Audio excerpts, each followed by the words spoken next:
a quick overview of what we're going to see tonight and what this mission is. I'm going to throw it to Ian. Yeah, thank you very much, Jack. So we are out here with the Starlink Group 6-31 mission, the 36th mission of the Group 6 group of Starlinks. And what that basically means is we have 23 Starlink V2 mini satellites on board Falcon 9 today. This is really pushing Falcon 9 to its limits for low Earth orbit capability while still being able to reuse the first stage. And speaking of that first stage, this mission has booster 1078-6. So as the name suggests, this is the sixth flight of this booster here, which honestly is quite young in terms of the rest of the Falcon 9 fleet. I mean, we have some boosters getting up into like 18 missions, and so this booster is just at number 6, so it's a relatively young vehicle here. Now, this is going to be landing on the drone ship A Shortfall of Gravitas, positioned 609 kilometers downrange in the Atlantic Ocean. This vehicle tonight is going to be flying to the southeast out of Cape Canaveral Space Force Station.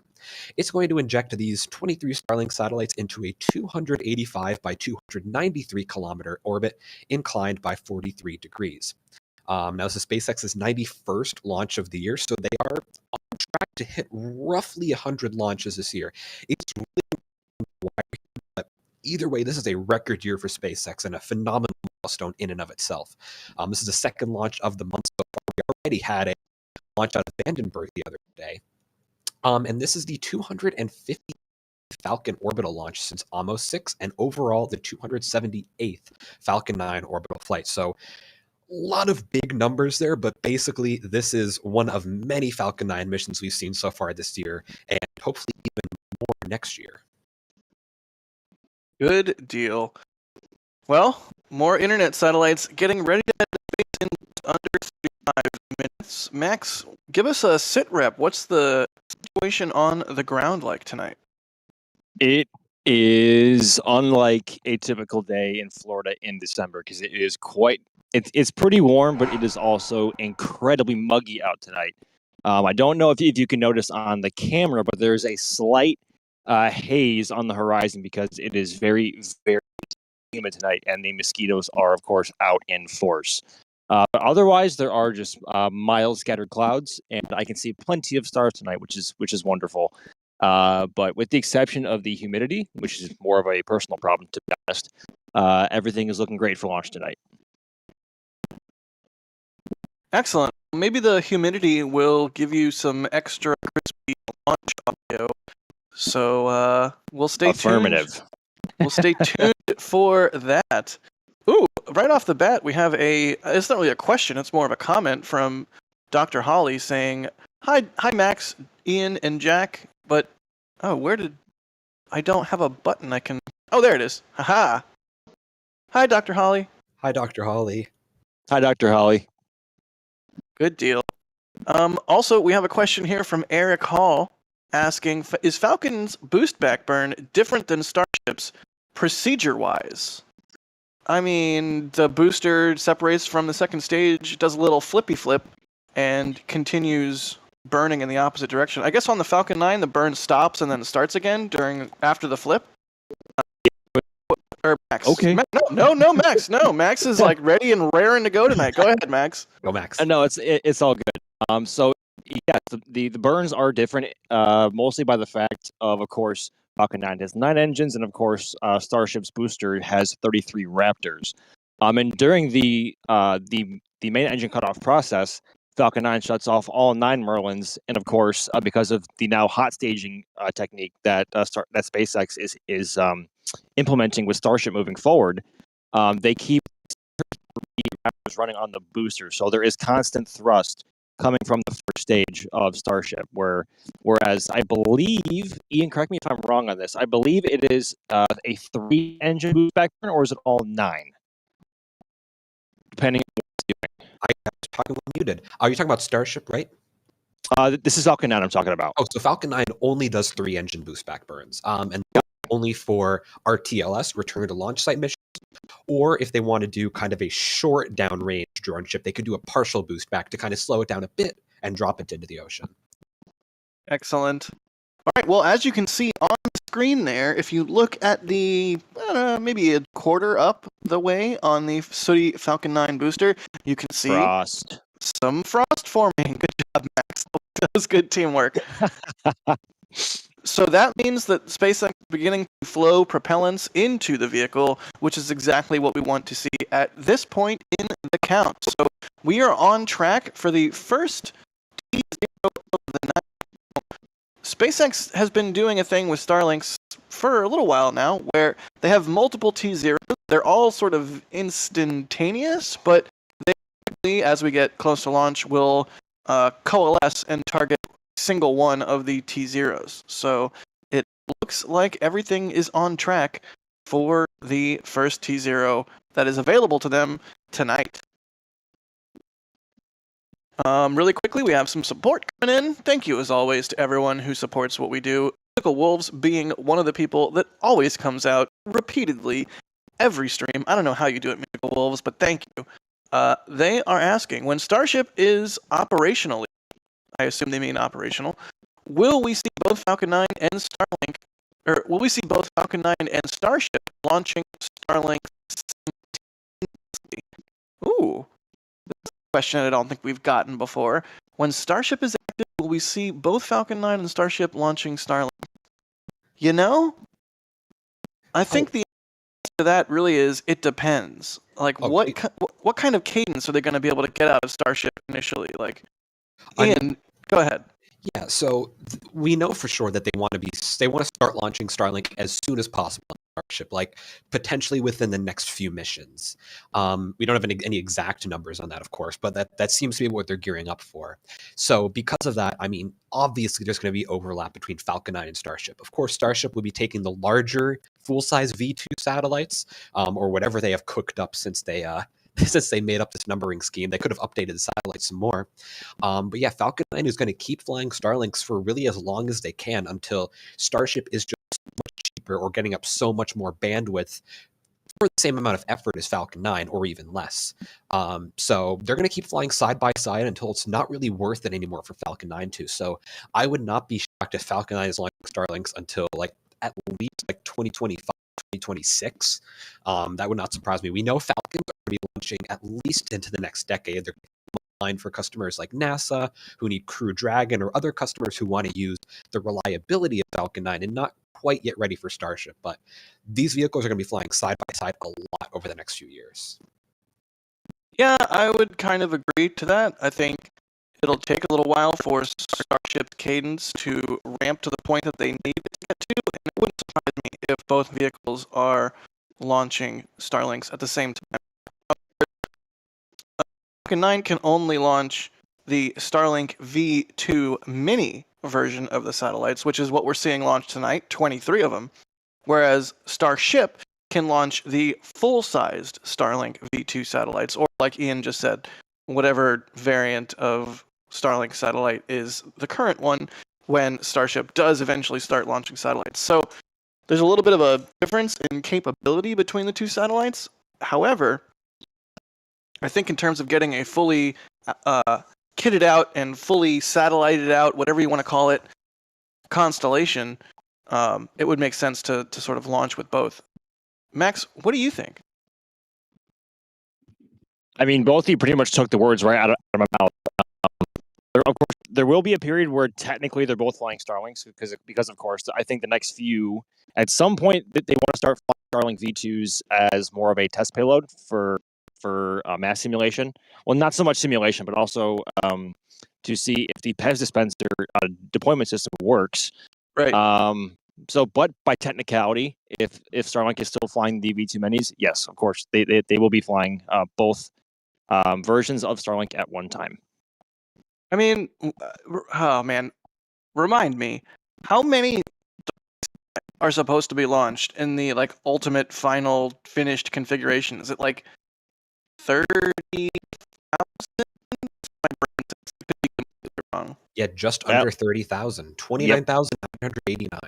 Thank you, according to Alex in the back channel. Yeah, thank you, Alex, for that in the back channel. So right now, I think they have between, I want to say 5,000 and 6,000 in orbit, and that is solely on the back of Falcon 9. So either way, even when Starship is up and running, and even if, and assuming correctly, that Starship would be able to launch many more than 23 V2 satellites, that's a lot of satellites. So that's a really good question from Musical Wolves. So Thank you, Musical Wolves, as always, for all of your support and interesting questions. Paul Betraw, thank you for the support there. I'd rather be flying X-Wing, and those common names that pops up all the time. They say, along with their super chat, Jack, the beard was glorious, and it being gone makes me a sad panda. In other news, how many more launches until the Starlink constellation is fully deployed? Well, first off, don't worry. I'd rather be flying an X-Wing. Beards grow back. And second off, well, if there's 30,000 satellites, and we're currently between like 5,000 and 6,000, somewhere in there, I think it's safe to say many launches. With 23 satellites per Falcon 9, you can do the math. Obviously, Starship throws a wrench in the works a little bit there, math-wise, but you can figure it out. A lot of launches, I think, suffice to say. Does anyone have anything to add here? There is plenty more to come. Plenty. And even when they get to 30,000 on orbit, they still have to in order to maintain the constellation because satellites are constantly being deorbited. That's sort of the whole modus operandi of the Starlink system. Is you can make these satellites, you can make them cheap. If some of them are not functioning to their fullest capability or malfunctioning in some way, or if they're just experiencing a lot of atmospheric drag from not being a super high orbit, just launch more. My telescope does show it 30,000 satellites, but I'll have to live with it somehow. 30,000 satellites. Jack. 30,000 satellites. Ian. Jack, 30,000 satellites, Ian. Jack, you're getting into astrophotography too, so you should not be talking. I have already been Starlinked, so you're not wrong. All right, let's do some more questions. Oh God, I can't believe I'm going to do this. James Howard is asking, Stubby tonight? If so, then yay. No, tonight is not the bad nozzle. Max, tell us why it's not the bad nozzle. Sad face.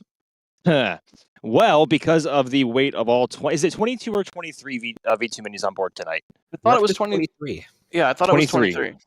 Because of the weight of all 23 V2 minis, which are actually pretty beefy and bulky, they need the maximum performance out of the second stage.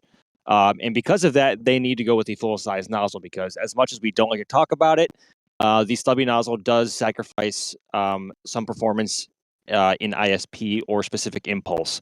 But the main benefits of the stubby nozzle are reduced cost and I believe a faster manufacturing time. But that can only be utilized for payloads either prop or performance margin where that is acceptable. So for super heavy payloads on Falcon 9 like tonight, they need the full-size nozzle. Yeah, I couldn't have put it better myself. Surprisingly level-headed take on the nozzle situation from Max. Thank you for that, Max. So I guess in summary, the stubby nozzle is the quick and cheap nozzle, and the other nozzle is the good one. Okay, moving on. Nicely.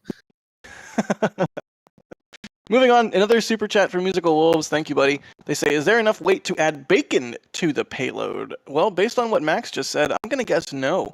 We've recently seen SpaceX move from 22 to 23 Starlink V2 minis on a Falcon 9, and that's probably right at the edge of their performance margin, even with the aforementioned better nozzle. I'm sure you could toss a slice of bacon on top of there and it'd be fine, but... Yeah, maybe like a slice. Put it Famous right on the last top. words, perhaps. Put it right on the top of the thermal protection on top of the fairing, that like chrome little bit right on the tip. Nice. Cook it up good. Yep. Joe Bernard would be proud.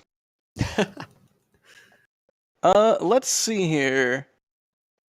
Astro 3DI is asking, as there are 6 proposed moon missions, we're doing questions all over the place here as we wait for Falcon 9 to get fully fueled up. But you know what? We'll do it. Astro 3DI, as there are 6 proposed moon missions in 2024 using Falcon 9, 2 more will use a Falcon Heavy. Do you see Falcon 9 being increasingly important for deep space missions? What do you think? Oh, absolutely. I mean, Falcon 9's already been approved to, let's see, so we're launching the Falcon Heavy is launching the Roman Space Telescope. Falcon 9 launched the Euclid Space Telescope. It's launched the Discover mission into solar orbit. The several moon missions that you did discuss before, Falcon Heavy is launching resupply to the Gateway. So yeah, I mean, Falcon 9 is really limited in what it can do for deep space. I mean, I think it can get like 4 tons of payload to Mars, fully expendable, something along those lines. So it's very limited in what you can get. Falcon Heavy is usually a better option, but there are definitely times where you can use a Falcon 9 to get into deep space. You're probably not going to be sending anything to like Jupiter on a Falcon 9, that's for sure. Europa Clipper is launching on Falcon Heavy next year, but Falcon 9 does have its it has its points that it can get to. But I think Falcon Heavy is definitely going to be the more popular deep space option. Cough. A Falcon 9 launched DART. Cough. Oh, it did. I was trying to scour my mind. It's launched so many missions. Yeah, Falcon 9 did crash a payload into an asteroid. So It did. I That think that one- was the most extreme trajectory Falcon 9 has flown at any point at this point thus Yeah, far, it was, I believe. it was an exceptionally light payload, right? But they launched it on a Falcon 9 because it needed that much velocity in order to do its thing. And you know what? Take that, asteroid. That's for the dinosaurs. it crashed a little too good because I think they were trying to offset the asteroid trajectory by 30 minutes, and I think they got like 54 minutes reduced or something. So it crashed really well. Nice. Not something you can say often. Yeah. Something we can say often, though, is that we are coming up on what we like to call the best vent, which is, of course, the T-minus 20-minute vent that Falcon 9 does as it progresses through its countdown flow. Inside. And what is the deal with that T-minus 20-minute vent? Yeah, so the big vent you can see just starting up there, about halfway up the vehicle, like Jack said, the T-minus 20-minute vent. That signifies that they are beginning to clean out the lines, chill down the lines to get ready for stage 2 RP1 liquid oxygen loading. Now, what they're doing, they're chilling the lines down and they're cleaning it out with liquid nitrogen. This is going to last about 2 minutes or so. And then when it is finished, then we know that they're getting into second stage propellant loading. So at T-minus 16 minutes, just under 4 minutes from now, liquid oxygen loading on the second stage is going to commence. They're starting to chill the lines down, get them cleared out with this liquid nitrogen, and that signifies we're getting deeper into the countdown. Also, while we have that vent going on, if you take a look at the first stage, the frost line on the liquid oxygen tank is starting to get higher and higher as that tank is being loaded with liquid oxygen as well. So getting into the countdown, we now are about to have all 4 tanks being loaded with propellants, and another good sign that we are go for launch in just over 19 minutes from now.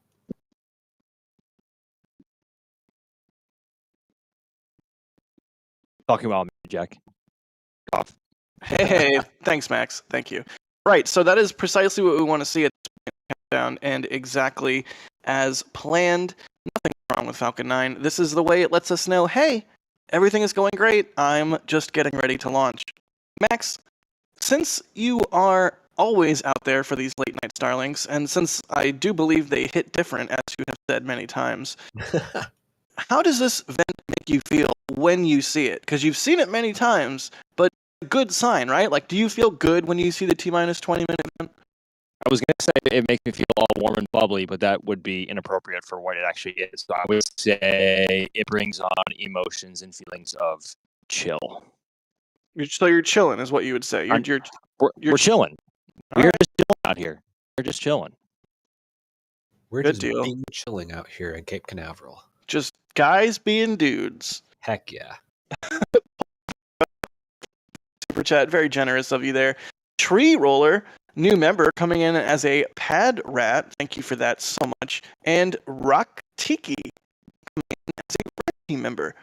In case y'all don't know, we have a membership program as part of our YouTube channel. You can sign up for that and provide us with a monthly amount of support at whatever level you choose, and the different with different perks. So you can get, members only emoji. In fact, I'm gonna throw a bunch of star hoppers into your chat because Poppy's nice. Yeah, I was just going to say. respect star hopper. Okay, we're gonna And call this it by is its a town proper full name. of retards. Oh God, why? Why did I choose star hopper? Okay, it's star hopper or hopper. Those are the only 2 acceptable names. So saith I. Anyway. False. That it is Hoppy. It's 2 against 1 here, Jack. You can't win. Sorry. Anyways, moving on. The membership program rules. Thank you to all members. Couldn't do what we do without you. Star Hopper. All right. Hamed, thank you for the super chat. They say, Falcon Heavy launch this coming Sunday, depending on launch time. Any ideas on when it could be? Can't find any information online. It is a sort of a, shall we say, classified-ish mission, right, Max? The Space Force is only going to tell us what they want to tell us, which is not very. What we can tell you is that based on the views we have from Space Coast Live, Falcon Heavy actually was just going vertical when we were getting set up here to go live. So that should mean static fire should be some point soon, but we don't know exactly when.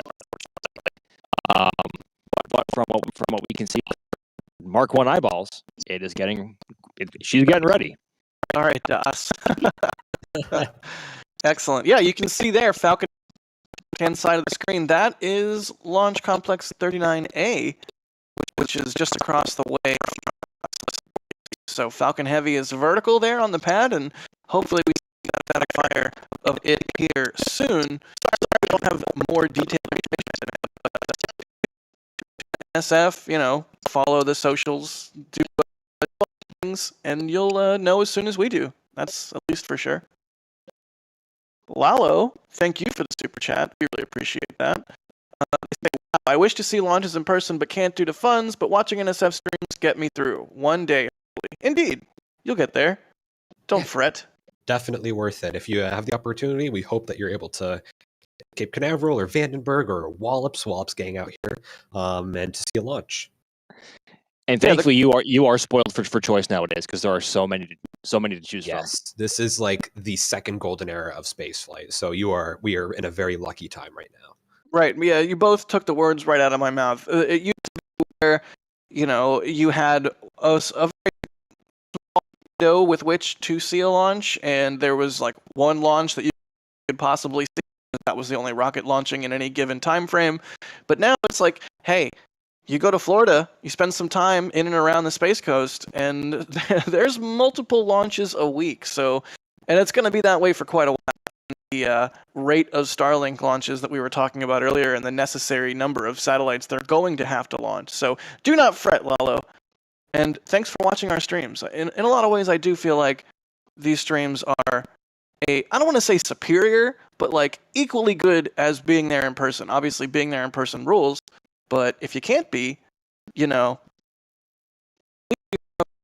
to watch this stuff online. Plus, you're not like fighting the mosquitoes or dealing with low internet signal. I mean, Max, have the mosquitoes carried you away yet? It sure feels like they're about to at this point. Unfortunately, they are getting so feisty, and while they may not compare in the summer to the absolute dinosaurs of bugs that are in Boca, Jack, they can get pretty nasty out here, and they are pretty much everything in Florida is built different, but the bugs and the mosquitoes in particular are especially built different. Yikes! There was one just now. Yeah, I'm not gonna lie. The mosquitoes out there at the Space Coast are absolutely brutal.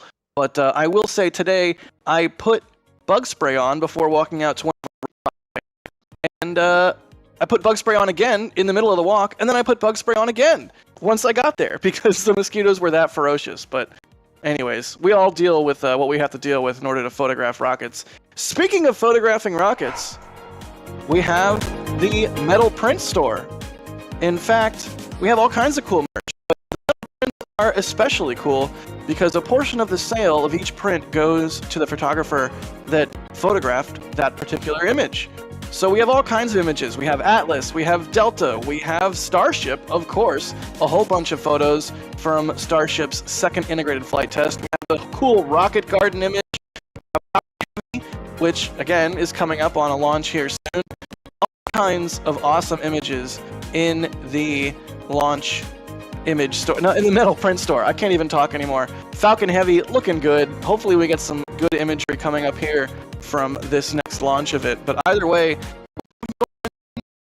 again, part of the sale goes to support the photographer. And the cool part is you can input a message when you make a store purchase in the same way that you can input a message when you do a super chat. So we can see that and read it out on stream. You can be anonymous. You can put your name in, whatever you like to do. I'm not the coolest. Don't say that. It's a lie. All right, that's the metal print shop. Go check out wherever you like. Oh, also the membership program. Check it out. We have a little diagram here of the different levels of support. At PadRat, you get your name highlighted in chat. You get a custom emoji. Well, you get all the custom emoji. And you get the 4K multi-view of major Starbase streams. At Red Team and above, or at and below, sorry, you get additional member exclusive videos and photo uploads, as well as photo uploads. At Capcom level and above, you get access to the NSF member Discord, where there's a whole bunch of stuff, and it, it went away. Anyways, we have various levels of the membership program, and it's quite nice. So be sure to check it out. If you get gifted a membership, you now have access to some cool perks. All right. And I gotta say, the Discord is awesome. I mean, it's amazing. There's all kinds of different channels. I could go on and on about the Discord, but we're just over 11 minutes away from launch. So let's move on. Speaking of getting gifted a membership, Bideford, thank you so much, Bideford. Another one of those names that pops up basically every stream. Gifting 10 Red Team memberships. So once again, if you get one of those memberships, be sure to check out your new sweet perks that you didn't even have to do anything to get, because Bideford is just so awesome. Thank you, Bideford. All right, well, T-minus 10 minutes, 40 seconds. Let's do some more questions as we get closer to launch. And then, Max, I know at some point we're going to have to bid you adieu so you can do the old camera operation thing. But let's do some more questions. Kathy L is asking, how is it decided whether the launch is from Florida or California? I imagine that is dependent on the particular inclination the satellites are going to, right, Ian?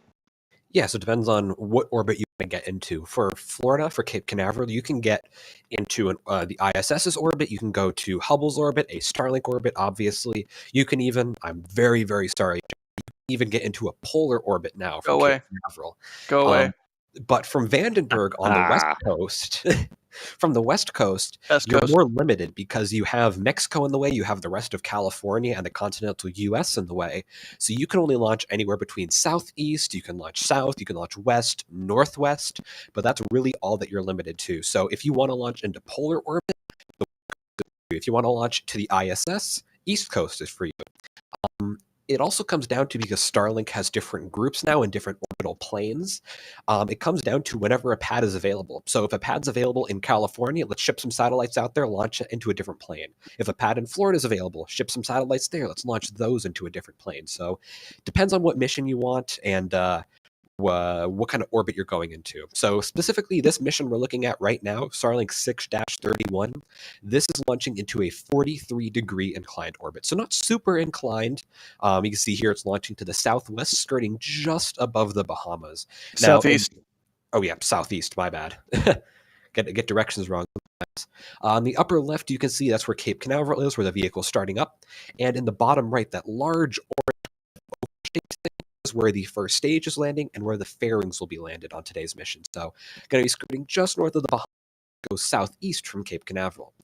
Meanwhile, this map here is showing the re-entry zone for the second stage. So after they deploy those Starlink satellites, the second stage will deorbit itself. In that long, narrow yellow corridor right there, just south of Africa, that's where the second stage is going to burn up and re-enter in the coming few hours. So those are all the trajectories we're looking at for today's mission here. And that's coming up in just over 8 minutes from now. It's like a big smiley face on Africa. Go ahead, Max. Say something more intelligent than that. Oh, I wouldn't say it's more intelligent, but I was going to say I can almost hear you, like, your teeth as Ian is explaining the breadth of capability you can get from the coast of Florida. So, I want to say is a beautiful thing. Sure. Cool. Well, and I also just have to mention, that wasn't orange, Ian. That was very clearly yellow. Get your eyes checked. For the Africa one? I thought I said yellow. You, for the other one, you said orange. I don't know. That was orange. I'm an orange. Jack's an orange connoisseur. Yes. Thank you, Max. One thing we can agree on. The one thing? The one thing. Coming up on T-minus 7 minutes, let's do one more question and then let's tell Max that he can run and operate a camera. Let's see. Z is asking, I may have missed it, but which booster is flying this mission in? Yeah, so this is booster 1078-6. So this is the sixth flight of this booster, once again 1078. So it's relatively young for the Falcon 9 fleet. This booster previously flew on the Crew 6 mission, O3B mPower 2, Starlink 6-4, Starlink 6-8, and Starlink 6-16. So this booster has seen 3 Starlink launches before here. It launched the O3B mPower 2 satellite, and it launched 4 people into orbit on the Crew 6 mission. That was its debut flight quite a while ago. I think Crew 6 is landed already. So very busy booster, but it's still young in terms of Falcon 9, the Falcon 9 booster manifest. This was a 78-day turnaround, so pretty long turnaround as well. I'm not sure exactly what was happening there, but yeah, that's what we're looking at today, the 6th flight of this booster. Good You can deal. see on the left the manifest of this booster, the past missions on Next Spaceflight. So use Next Spaceflight for your launch schedule, launch manifest, and it has information on every Falcon 9 booster and every mission that each booster has done. Yeah, a lot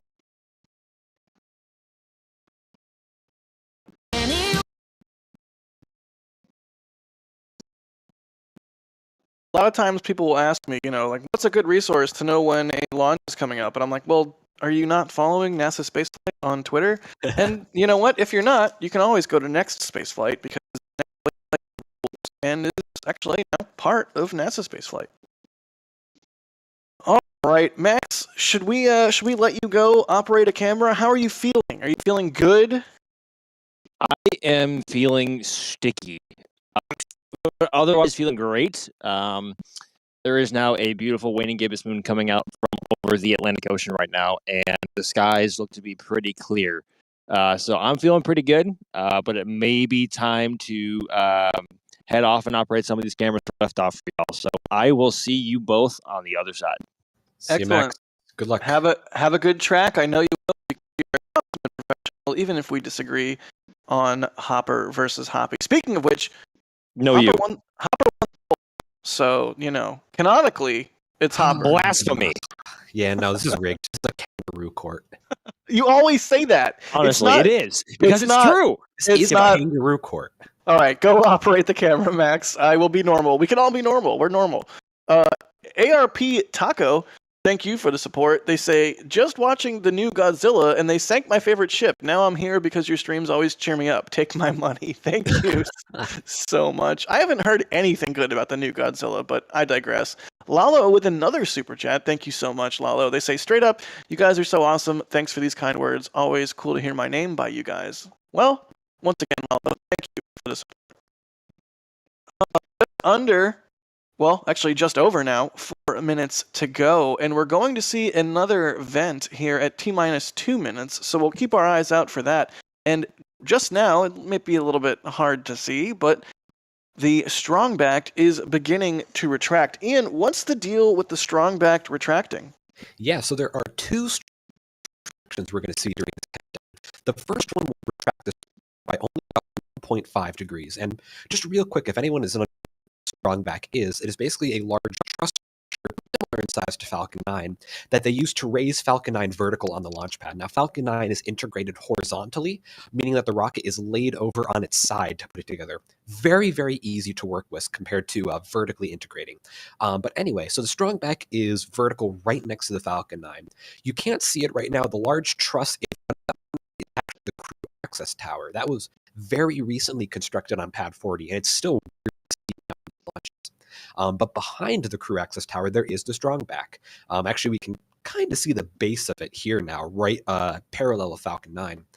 Now, that's going to be rotating away 1.5 degrees to get a little bit of clearance. Now, that's just a very a temporary retraction because right at liftoff, actually, you can kind of see it there. Right at liftoff, the strong back will throw back, which is when it very rapidly retracts to a 45-degree angle. That gets out of the way of the engine plumes and any of the exhaust and the fire and the heat so that it doesn't get damaged. That happens right at liftoff. Keep an eye out for that. Yeah, we're just kind of primed now and getting it a little bit out of the way, so right at liftoff, it can... Excellent. And we're hearing now, and Alex, thank you, Alex, that stage 1 locks load on T-minus 2 minutes. So you should see that 2-minute vent that we typically see with Falcon 9. And that's basically the same way as the 20-minute vent, right? Yeah, so it's pretty. Purge the lines, get the oxygen, get the RP1, get those lines. You don't want anything flammable inside your strong back, anything flammable near your rocket, because there's going to be a lot of flames. There's going to be a lot of heat in about 2 minutes from now. We just passed under T-minus 2 minutes. So you want to get all your propellants out of your strong back to avoid any fires, any possible explosions as well. So you can see now a bit of purging from the strong back. Totally normal. We're going to see venting continue up until the final few seconds. So as we get closer to T0, right now we're at about T-minus 1 minute 30 seconds, you're going to see vents begin to close and the vehicle pressurize itself. Excellent. And there is that vent as we approach T-minus 1 minute to go here in just about 15 seconds. What happens at T-minus 1 minute? Yeah, there's a lot of things happening in about 10 seconds from now. So first off, the computers on board the vehicle are going to take complete control of the countdown. Then the propellant tanks are going to pressurize themselves to flight pressure. Falcon 9 gets a lot of its structural rigidity from the pressure inside its tanks. It's like a soda can. If you have a on it, no problem, but the minute you open it and it loses that pressure, it's so Falcon 9 uses a very similar mechanism there. Coming up at T-minus 45 seconds now, we're going to get the final go for launch from the launch. Now, if all looks good, we're going to keep going through the countdown here. At T-minus 30 seconds, we're going to see engine ignition. We are go for launch. T-minus 30 seconds. Excellent. All right, well, let's send 23 Falcon 9, and listen in. We will be quiet for launch so that you can hear the glorious sounds of Falcon 9, and maybe we'll even get a little bit of vehicle assembly building squeal, which happens with these launches. But here we go. T-minus 5, 4, 3, 2, 1. Green Ignition. flash. And liftoff of Falcon 9, carrying 23 more Starlink satellites on Starlink mission 6-31. Let's listen in.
Excellent. Now that Falcon 9 first stage is powering the stack into orbit, and you can see one of the coolest things to see with a rocket launch, the exhaust plume beginning to expand as the vehicle ascends into thinner and thinner atmosphere.